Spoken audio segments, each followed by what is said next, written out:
एक राष्ट्र निर्माता।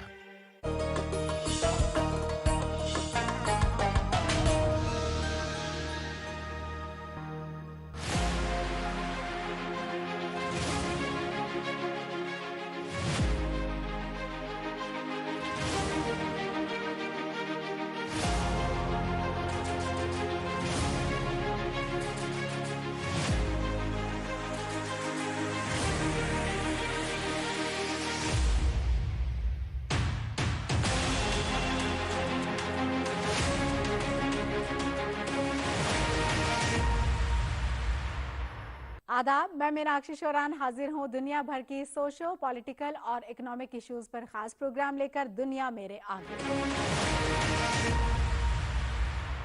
हमारी इस खास पेशकश में आज बात भारत को मिली G20 की प्रेसिडेंसी के तहत पहले ज्वाइंट फाइनेंस और हेल्थ टास्क फोर्स की।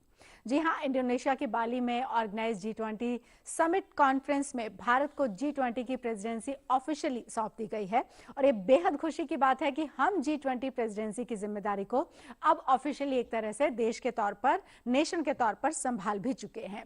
इसी सिलसिले को आगे बढ़ाते हुए 20 दिसंबर को G20 की प्रेसिडेंसी के तहत पहले ज्वाइंट फाइनेंशियल और हेल्थ टास्क फोर्स की मीटिंग वर्चुअली ऑर्गेनाइज की गई है और आगे का जो कोर्स ऑफ एक्शन है वो भी एक तरह से तय किया गया है।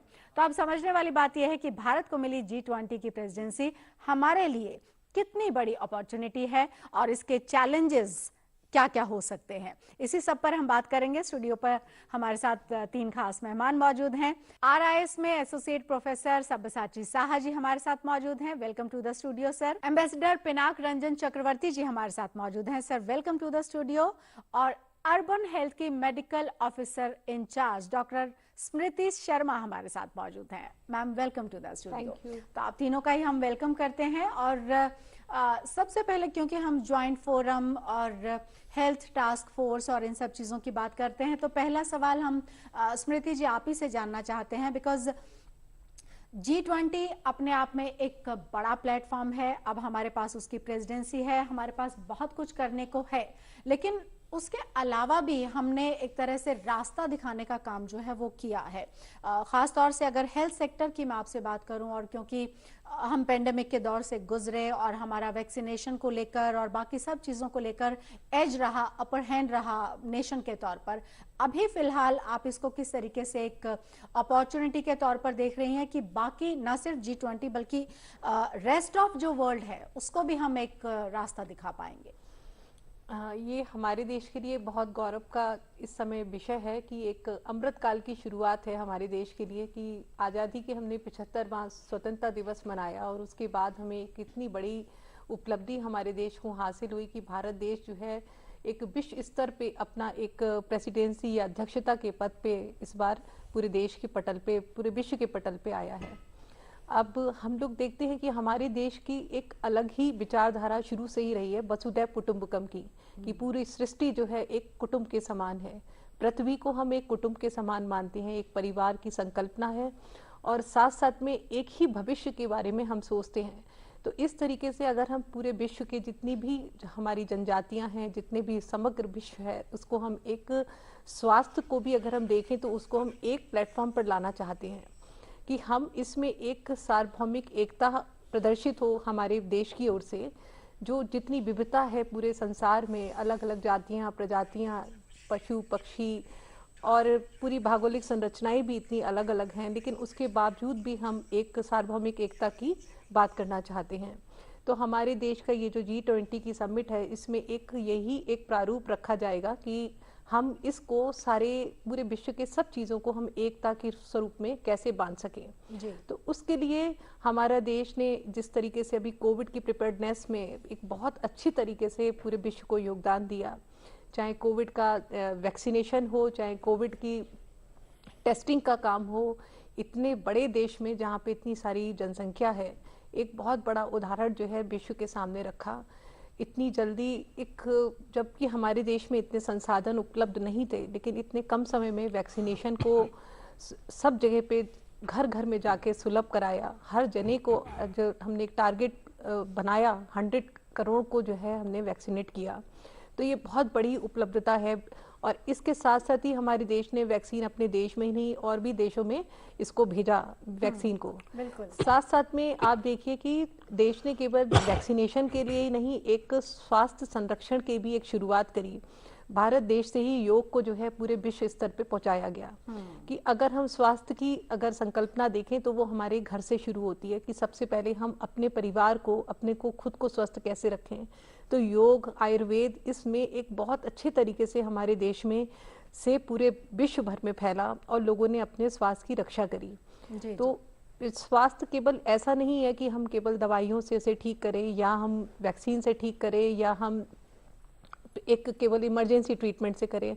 स्वास्थ्य की सुरक्षा जो है सबसे पहले हमारे घर से शुरुआत होती है कि हम उसे कैसे ठीक से करें। तो वो हमारे देश ने बहुत अच्छे तरीके से पूरे विश्व के पटल पे अपना नाम रोशन किया। जी बिल्कुल। और हम वेलनेस की बात करते हैं, इसीलिए सिर्फ और सिर्फ किसी एक सेक्टर को एक या पिन पॉइंट किसी चीज़ को लेकर या डिजीज़ को लेकर नहीं, बल्कि हम बात करते हैं जिसमें आपने भी जिक्र किया योग से लेकर और बाकी सब चीज़ें, आयुर्वेद को भी हमने उसमें शामिल किया। और वैक्सीनेशन का ड्राइव तो खैर हमारा काफ़ी अप्रिशिएट किया गया। और क्योंकि इसमें बड़े संगठन और बाकी सब चीज़ों का भी से पिनाक रंजन जी है, WHO जैसी जो बड़ी संस्थाएं हैं जो हेल्थ के लिए हमेशा ना सिर्फ इनिशिएट करती हैं बल्कि एक तरीके से रास्ता दिखाने का काम करती हैं, चाहे कई बार उसको लेकर सवाल भी उठाए जाते हैं। लेकिन आपसे मैं जानना चाहती हूँ कि ये जो जॉइंट फाइनेंस और हेल्थ टास्क फोर्स दरअसल जो है, जो इसकी एक वर्चुअली मीटिंग हुई है, इसका जो बेस है, इसका जो फंडामेंटल है, वो आप कैसे एड्रेस करेंगे कि व्हाट इज इट, और इससे फिर आगे हमको कैसे कैसे गाइडेंस मिलता चला जाएगा? ये जो टास्क फोर्स है जिसका अभी मीटिंग हुआ था वर्चुअली, ये इटली और इंडोनेशिया ने चेयर किया था, क्योंकि ये पहले का बना हुआ है और वही चेयरमैन थे। अब उन्होंने हमारे मतलब को सौंप दिया है कि आप अब इंडिया G20 का प्रेसिडेंसी में आ गए हैं, इसलिए उसको उन्होंने सौंपा है। नाउ ये सवाल ये उठता है कि ये फाइनेंशियल और हेल्थ को क्यों एक साथ किया गया, ये भी एक सवाल है। लोग पूछ रहे होंगे कि ये ऐसा क्यों हुआ। देखिए, इसका जवाब ये है कि विदाउट फाइनेंस आप हेल्थ का कुछ भी नहीं कर सकते। बिल्कुल। So if without funding, although इसमें फंडिंग की अभी कोई गुंजाइश नहीं है, इस टास्क फोर्स में फंडिंग की बातें नहीं हुई हैं और फंड्स इनको मिले भी नहीं हैं, पर ये जो ड्राफ्ट प्लान बनेगा उसके बाद इस पे फंडिंग की चर्चा होगी। तो जब फाइनेंस वाले इसीलिए इसमें है क्योंकि फंडिंग के बिना आप जो भी पैंडेमिक है या जो भी कोविड का जो प्रकोप है उसको आप नहीं मतलब फाइट कर सकते हैं। तो इसलिए ये बहुत ज़रूरी है। और उधर जो बाकी जो इसकी जो स्कोप है, मैं समझता हूँ इसमें हेल्थ रिलेटेड जो है, ये हेल्थ इंफ्रास्ट्रक्चर पे भी है। देखिए, हम लोगों ने तो मैनेज कर लिया, पर कई देश हैं जो मैनेज नहीं कर पाए हैं, जिनका हेल्थ इंफ्रास्ट्रक्चर वीक है सबके यहाँ पर वीक है। ऐसे भी देश हैं जहाँ दूर दूर लोग रहते हैं, मतलब जहाँ पे मतलब सुविधाएं नहीं है, तो कैसे वो सुविधा तो घर घर तक। और यूएस को भी देखा डिरेल्ड होते हुए, और क्योंकि वहाँ पर तो हम ये कहते हैं कि वो डेवलप्ड नेशन है, बिल्कुल, और उनके पास सब कुछ है। और हमने ये भी महसूस किया कि पिछले पैंडेमिक में जब इसका प्रकोप बहुत ही बढ़ गया था, तो ये एक वैक्सीन नेशनलिज्म की भी बात आई थी, कि जिसके पास वैक्सीन है वो किसी को देना नहीं चाहता है। पर इंडिया ने ऐसा नहीं किया, क्योंकि इंडिया ने वही वसुधैव कुटुंबकम, अगर आप एक फैमिली समझते हैं तो आप सबको मदद करेंगे, तो हमने वो किया। और क्योंकि हम लोग दुनिया के सबसे बड़े वैक्सीन मैन्युफैक्चरर भी हैं, तो ये हमारे लिए संभव हुआ। तो ये बाकी कोई देश नहीं कर पाया। अब अमेरिका को ही देख लीजिए, इतना डेवलप्ड कंट्री है, उन्होंने वैक्सीन देने से इनकार कर दिया लोगों को, और वो अपनी वैक्सीन बेचना चाहते थे लोगों को, क्योंकि वो कहते थे कि हमारी वैक्सीन खरीदो। तो ये थोड़ी बहुत वो नेशनलिज्म, मार्केटिंग जो भी है, ये भी उसमें हमने देखा। तो इसमें कोऑपरेशन के बिना एक ग्लोबल पैंडेमिक को हम नहीं मतलब इसके खिलाफ नहीं लड़ सकते। तो इसीलिए ये जो टास्क फोर्स है इसीलिए बनाया गया था, और अब उसका प्रेसिडेंसी हमारे हाथ में है। अब हम उसमें क्या नई चीज़ लाएंगे, हमारी जो एक्सपीरियंस है, जो कोविन ऐप वगैरह है, जिसने वंडरफुली सबको मतलब इंक्लूड किया और सर्टिफिकेट आपका फटा जल्दी आ जाता था ऐप पे, कोई कागज़ की ज़रूरत नहीं है। तो ये एक जो सिस्टम बनाया है डिजिटल, और जिससे आप किसी भी जगह जाके वैक्सीन लगा सकते हैं, ये जो एक्सपीरियंस है ये हमको शेयर करना चाहिए। हमने किया भी होगा शायद, पर ये अगर विश्व पटल पे हम लोग शेयर करें तो पूरे विश्व में इसका प्रभाव पड़ेगा और इस पे लोग इसकी सुविधा लोग उठा पाएंगे। जी, बहुत बढ़िया पिनाक जी। और हम तो क्योंकि दोनों ही हमारे मेहमानों ने वसुधैव कुटुंबकम का जिक्र किया है और वन नेशन की बात तो हम करते ही हैं, लेकिन हम ग्लोबली कैसे कनेक्ट करते हैं लोगों को, और ये सब्यसाची जी आपसे भी मैं जो समझना चाहती हूँ, ये फाइनेंस के तौर पर अगर हम देखें, क्योंकि इसमें फर्स्ट ज्वाइंट फाइनेंस और हेल्थ टास्क की ये फोर्स का एक तरीके से जो मीटिंग हुआ है, लेकिन इसमें जैसा पिनाक रंजन जी ने भी कहा कि हेल्थ ऑब्वियसली इम्पॉर्टेंट है, और जब हेल्थ वीक होती है तो लगता है कि हेल्थ ही प्रायोरिटी है और उसी के ऊपर फोकस किया जाना चाहिए। लेकिन जैसा पिनाक जी ने भी कहा कि when there is no finance there is difficulty also. So मैं आपसे फाइनेंस के लिहाज से थोड़ा समझना चाहती हूँ कि how important is this meeting, और क्योंकि आगे अभी मीटिंग्स भी होंगी और फोर्स का गठन भी है, तो उनमें किन किन चीज़ों का और हमें ख्याल रखने की ज़रूरत है। Thank you. एक्चुअली ये जो टास्क फोर्स हुआ G20 का, अगर स्ट्रक्चर आप देखें तो G20 में दोनों ट्रैक्स है, एक हम बोलते हैं शेरपा ट्रैक और एक है फाइनेंस ट्रैक। हालांकि G20 जब शुरुआती दौर पे फाइनेंस पे फोकस था, फिर जो फाइनेंशियल क्राइसिस आया तो वो फाइनेंस मिनिस्टर से एलिवेट होके लीडर्स समिट तक पहुंच गया। तो उसके बाद का जो इतिहास है काफ़ी सबको पता है कि G20 का क्या रोल रहा है। लेकिन ये जो शेरपा ट्रैक है, ये है खास करके डेवलपमेंट इश्यूज को सामने रखते हुए जो ट्रैक है वो है, और फाइनेंस ट्रैक है financial issues coordination, macro policy coordination, investment, infrastructure, ये सबको लेके जो फाइनेंस ट्रैक बना हुआ है। अभी ये शेरपा ट्रैक और फाइनेंस ट्रैक में जैसे जैसे प्रेसिडेंसी आगे बढ़ता गया, हर किसी का प्रेसिडेंसी आया, तो उन्होंने अपने प्रायोरिटी के हिसाब से और उस समय मौजूदा जो ग्लोबल सिचुएशन है, जो क्राइसिस पॉइंट्स हैं, उनको देखते हुए दोनों ही ट्रैक में कुछ ना कुछ एडिशन होते गए। तो शेरपा ट्रैक में भी एडिशन होते गए, उसमें हेल्थ आ गया, कहीं एग्रीकल्चर आ गया, ऐसे काफी सारा चीजें आते गए। वैसे फाइनेंस में भी एडिशंस होते गए। सस्टेनेबल फाइनेंस वर्किंग ग्रुप बना इटली के टाइम, फिर उसी समय ये joint finance and health task force भी बना इटालियन प्रेसिडेंसी में 2021 में। अभी ये देखिए, कभी कभी लोग कंफ्यूज हो जाते हैं, जो हेल्थ मिनिस्टर्स का हेल्थ वर्किंग ग्रुप है वो आ जाता है शेरपा ट्रैक में, ये joint finance and health track ये फाइनेंस ट्रैक में आ जाता है। अभी इनका जो मकसद था basically in the wake of pandemic, you had to respond to the pandemic, and as Ambassador Chakrabarti has mentioned that countries were at very different levels. So vaccine inequity was a reality. It's a reality now. Yes, of course. It has, in the third year of the pandemic, we have not been able to overcome. In the less developed countries, 25% of the population is only vaccinated. Now, ये जो track बना है, joint finance and health, ये अगर हम समझे कि pandemic के बाद आया, ये सोच ऐसा भी नहीं है, क्योंकि जापानीज प्रेसिडेंसी में एक जॉइंट सेशन हुआ था हेल्थ और फाइनेंस को लेके, but it was just a session. तब का मुद्दा था universal health coverage. Universal health coverage अगर सारे कंट्रीज में लाया जाए तो उसको फाइनेंस करने के लिए हमें क्या करना चाहिए। जैसे ही पैंडेमिक आया तो हमारे लिए मुद्दा ये हो गया, तो ये हो गया pandemic prevention, preparedness and response.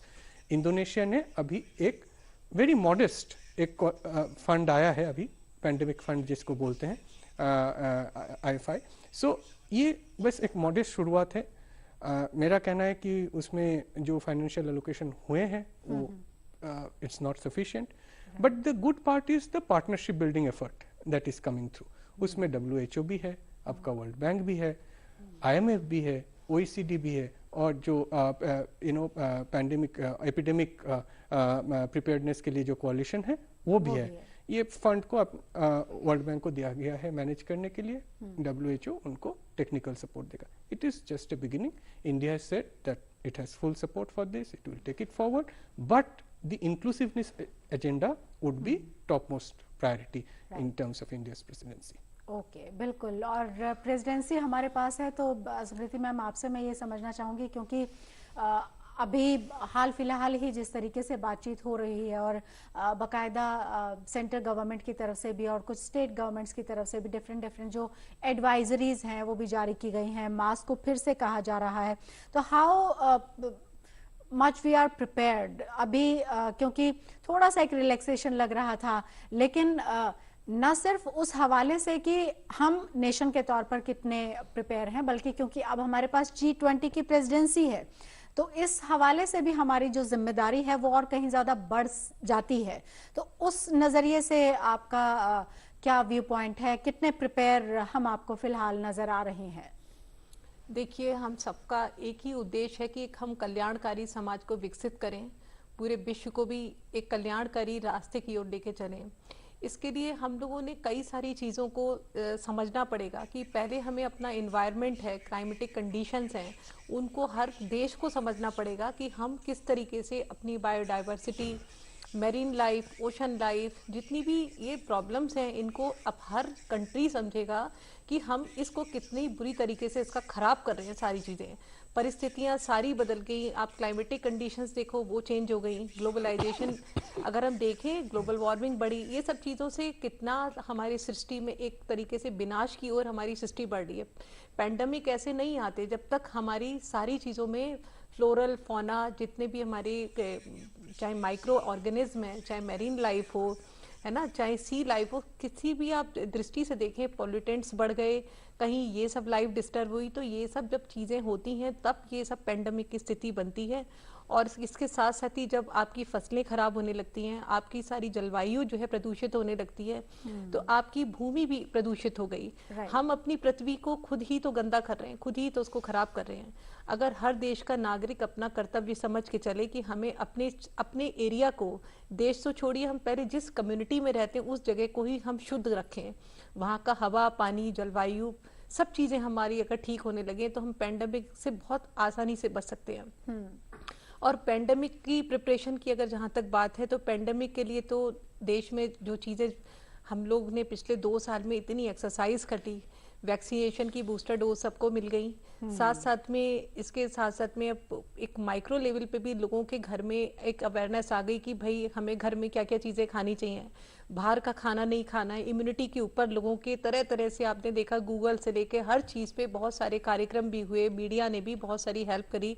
लोगों के मन में एक दृष्टिकोण बदला कि हमें अपनी डाइट को कैसा लेना चाहिए, अपने इम्यून सिस्टम के बारे में सोचना चाहिए। पहले लोग में और आज में 2 साल में काफ़ी लोगों की सोच में भी अंतर आया। अब लोग थोड़ा सा घर पे अपने फूड को ज़्यादा जागरूक हो गए खाने के लिए, न्यूट्रिशन के ऊपर, प्रोटीन सप्लीमेंट्स, इन सब के ऊपर ज़्यादा लोग सोचने लगे कि हाँ, न्यूट्रिशन की वैल्यू, साथ साथ में डेली रूटीन की वैल्यू, कि डेली एक्सरसाइजेज होनी चाहिए। मेडिटेशन की ओर लोग जाने लगे, कोर्सेज करने लगे, योगा की ओर जाने लगे। आजकल देखते हैं हम लोग पार्क में भी लोगों का आना जाना शुरू हुआ कि एक समझदारी आई लोगों के अंदर कि अब हमें अपने को डेवलप करना है, मानसिक रूप से, शारीरिक रूप से, फाइनेंशियली, तभी एक हेल्थ की हम एक डेफिनेशन को बना पाते हैं। बिल्कुल मैम। क्योंकि हेल्थ केवल ऐसा नहीं है कि आपने दवाइयाँ खा ली, आपने आराम कर लिया, केवल आप आइसोलेशन में रह गए, ये हेल्थ है। हेल्थ का मतलब है कि आप इमोशनली भी, मानसिक रूप से, शारीरिक रूप से, फाइनेंशियली, हर तरीके से आप, आध्यात्मिक रूप से आप स्ट्रांग हो, आप हर तरीके की परिस्थितियों से लड़ने के लिए अपने आप को बना पा रहे हो। तो इसके लिए बहुत सारी चीज़ें आजकल उपाय हो गए हैं, बहुत सारी चीज़ें नेट पे भी मिल गई लोगों को, जो घर से नहीं है, ऑनलाइन चीज़ें मिल गई, जिससे लोगों ने अपने आप को इम्प्रूव करने का प्रयास किया।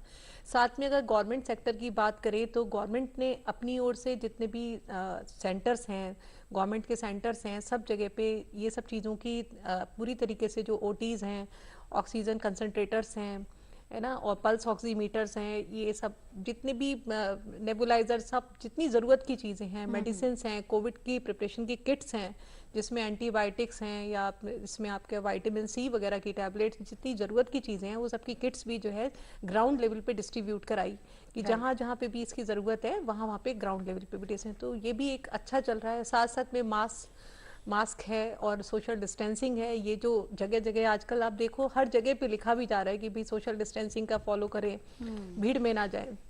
बेसिक मैसेजेस आज लोगों के मन में जो है एक बैठ गए हैं कि हमें अब क्या करना है। बिल्कुल बिल्कुल। और वो मैसेज कन्वे तो हमारे देश में देखिए इस तरीके से भी होते हैं कि हमारे जो प्राइम मिनिस्टर हैं वो जो पार्लियामेंट में नजर आते हैं तो मास्क लगाकर नजर आते हैं, तो वही कहने की भी जरूरत नहीं है कि मास्क का इस्तेमाल करें। वो अपने आप में एक जो पिक्चर है वो कन्वे करने के लिए काफी है कि how important is mask again. हालांकि हम ये कोशिश करते हैं शायद पिनाक जी की नया साल जैसे ही आए तो उसके सेलिब्रेशन की तरफ जाएं, लेकिन पिछले 2 साल से लगातार हम देख रहे हैं और ये तीसरा और फिर लहर तो चौथी पांचवी जिसका हम जिक्र कर रहे हैं कि थोड़ा सा डिस्टर्बिंग तो लगता है, लेकिन बिकॉज सिचुएशन है इस तरह की तो उससे डील करना भी इम्पॉर्टेंट है। लेकिन आपसे मैं थोड़ा फाइनेंस के बारे में जानना चाहती हूँ, बिकॉज इकोनॉमिकली अगर हम देखें तो ये G20 की प्रेसिडेंसी, क्योंकि एक तरीके से अगर G20 को हम देखें तो वहाँ पर बिजनेस, इकोनॉमिक्स और इन सब चीज़ों का ज़्यादा बोलबाला भी है। उस लिहाज से मैं आपसे समझना चाहती हूँ कि G20 की प्रेसिडेंसी हमको मिलना ये एक डिफरेंट तरह का प्लेटफॉर्म है, ये एक बड़ा प्लेटफॉर्म है और बहुत सारी चीज़ें ना सिर्फ हम इनिशिएट कर सकते हैं बल्कि एक तरीके से हम ये जो डेवलप्ड नेशन भी हैं उनको भी ये बता सकते हैं कि we are capable enough, we are on right track, और हमारे लिए भी ये किस तरह की अपॉर्चुनिटी के तौर पर आप देख रहे हैं। देखिए, एक तो पहले बोलूँगा कि ये हेल्थ के बारे में जो अभी डॉक्टर शर्मा जी ने कहा जी, उसका बेसिकली मैं उसको कहूँगा that's the holistic definition of health. Health का वो नहीं कि सिर्फ दवाई खा लिया और ठीक हो गए। Anyway, that is one point. The other point is जो आपने अभी पूछा कि फाइनेंस से how do you link all this things together, और हमारे प्रेसिडेंसी में हम क्या विजन दे सकते हैं। तो वो तो खैर विजन तो एक दिया हुआ है, पर मैं समझता हूँ कि ये इम्प्लीमेंटेशन करना would be far more important than giving a vision. Vision तो है, आई मीन जो हमने दे रखा है। अब जैसे ये फाइनेंस और हेल्थ को कैसे लिंक करेंगे, हेल्थ इंफ्रास्ट्रक्चर आर्किटेक्चर को कैसे बेहतरीन बनाएंगे, अब वो वर्ल्ड बैंक में जैसे एक उनको बताया गया है, क्योंकि ये इंटरनेशनल फाइनेंशियल इंस्टीट्यूशंस हैं, तो इनसे ही कई चीज़ें वहीं पे जाती हैं जो लोग कंट्रीब्यूट करते हैं, फिर वहीं से बंटवारा होता है टू डिफरेंट कंट्रीज, और depending on less developed and all those parameters. तो इसलिए ये जो स्ट्रक्चर है ये बेसिकली हम लोग हेल्थ और फिनेंस को फ्यूज कर रहे हैं, एक फ्यूजन है, क्योंकि इसके बिना ये नहीं बनेगा, क्योंकि उसके बिना आप ना तो वैक्सीन भेज पाएंगे ना हेल्थ इंफ्रास्ट्रक्चर बना पाएंगे। तो ये बहुत ज़रूरी है कि इंटरनेशनल फाइनेंशियल इंस्टीट्यूशंस जैसे वर्ल्ड बैंक है, ADB है, जो भी है, वो उनके माध्यम से हम ये चीज़ें इनको एक मतलब एक विजिबल आर्किटेक्चर बना पाएंगे। तो और जहाँ पे हम लोग इस तरह की चीज़ें, कोई वैक्सीन देगा तो कोई फंडिंग करेगा, तो कोई डॉक्टर भेज सकते हैं, कोई ट्रेनिंग करेगा, ये सारी चीज़ें उसमें आ जाती हैं। एंड ये that is the holistic part of this, and the finance and the health track have the capacity to deal with this situation. So I think that is very important. और हमारा जितना भी एक्सपीरियंस रहा है पिछले pandemic में, वो जो गलतियां हमने करी या जो उसके लेसन्स हैं, और आपने फिर पूछा कि developed countries everybody will take a lesson, there is something to learn for everybody. ये सिर्फ नहीं कि सिर्फ हम डेवलपिंग कंट्री है इसलिए सारा कुछ हमको उन्हीं से सीखना है, ऐसी बात नहीं है, वो भी बहुत हमसे सीख रहे हैं। ये तो जाहिर है कि ये क्योंकि there are lessons for everybody here. So I think I will emphasize कि ये जो lessons है ये सबके लिए valid है, क्योंकि ये global pandemic है। आप अपने border में कोई screen नहीं लगा सकते हैं कि ये हमारे यहाँ ना आए और मैं safe रह जाऊँ, ये नहीं हो सकता। क्योंकि ट्रैवल है, ग्लोबलाइज्ड वर्ल्ड है, सब लोग इधर जा रहे हैं उधर जा रहे हैं, तो इन्फेक्शन तो ऐसे ही शुरू हुआ था। और एक जो अभी भी हम लोग जो दुख की बात ये है कि ये जो कोविड पैंडेमिक जो शुरू हुआ, इसका रीजन अभी भी नहीं हम जानते। ये एक क्योंकि lack of cooperation on the part of China, I would say, because इसमें कोई शक नहीं है, सब जानते हैं कि चाइना में क्यों हुआ, कैसे हुआ, कई सारी थ्योरीज है, but we have not been able to pin it down. They have not cooperated with WHO also. So ये तो मैं समझता हूँ is not the sign of a cooperative country, जो इस तरह के मतलब दरवाजे बंद कर रखे हैं उन्होंने कि हम नहीं बताएंगे कि कैसे हुआ। अगर उनको पता भी है तो ये गलत है। ये अगर वो बता दें तो हम we will all be in a much better place in terms of fighting the pandemic. कुल मिलाकर अगर हम देखें तो ये प्रेसिडेंसी हमारे लिए कई मायनों में इम्पॉर्टेंट है, और कैसे इसका एक तरह से जो बेस्ट है वो हम अचीव कर सकते हैं, इस दिशा में हमारी जो सरकार है वो भी नजर आ रहे हैं, हमारे प्राइम मिनिस्टर का विजन भी नजर आ रहा है। So everything is looking perfect और राइट ट्रैक पर भी नजर आ रही है। Thank you so much ma'am. Smriti ma'am आप आए स्टूडियो में, पिनाक रंजन जी आपका भी बहुत बहुत शुक्रिया, सब्यसाची साहा जी आपका भी बहुत बहुत शुक्रिया स्टूडियो में आने के लिए और इतने इंपॉर्टेंट टॉपिक पर हमारे साथ डिस्कशन करने के लिए। तो हमारी आज की पेशकश में इतना ही फिलहाल। हमारा प्रोग्राम आपको कैसा लगता है, आप अपनी राय हम तक जरूर भेजा कीजिए। हमारा ईमेल ID हम आपको बता दें, ddurduspecials@gmail.com। पूरी टीम को इजाजत दीजिए, आदाब।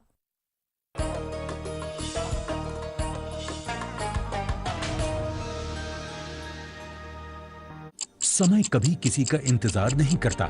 देर